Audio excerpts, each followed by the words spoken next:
आईंसाठी एक छोटीशी कविता सादर करते, गोड मानून घ्या।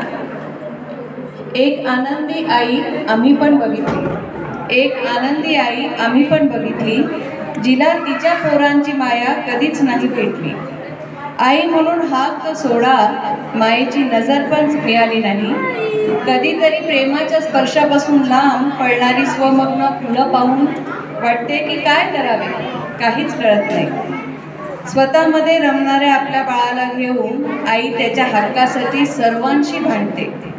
स्वतःसाठी रमणाऱ्या बाळाला घेऊन आई त्याच्या हक्कासाठी सर्वांशी भांडते। तिचा हा संघर्ष तिची तीच जाणते। एक आई अशी आहे जिच्या मुलांमध्ये सर्वात जास्त गोडवा आहे। एक आई अशी आहे जिच्या मुलांमध्ये आहे सर्वात जास्ती गोडवा। फक्त लोक हसून पाहतात आणि म्हणतात, तो बघा वेडा, त्याला वाढवा। पोटच्या मुलाला उभे आयुष्य बघावे लागणार कसे, याची काळजी आई करत असेल। कशी करत असेल तयारी, कोणी म्हणू नये मतिमंद म्हणून करत असेल मिन्नतवारी। मोठा होऊन पण लहान असलेल्या मुलाला सांभाळणे काय असते बघा, रोजच आई त्याला लपवते आपल्या पदरात। मुलगी असेल तर जीव अजूनच टांगणीवर, तिला काही वाईट होऊ नये म्हणून माझ्या आधी ती जावे अशी आई मागते वर। काही जणांची तर आई अगदीच थोर, तिच्या कडेवर कायम तिचे मूल असते।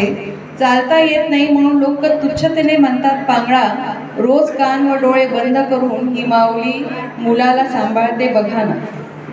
काहीतरी आयुष्यभर बोलत नाही, आई हाक ऐकायला तिचे कान वाट पाहणे थांबत नाही। रोजच एक परीक्षा, रोजच एक आवाहन, आई असण्याचा आनंद विसरून करते आपल्या बाळाचे ती संगोपन। असंख्य प्रश्न तिचे, असंख्य आरोप, रोजच ती झेलते मनावरचे ताण। हलके करायला रोजच शोधते नवीन कान।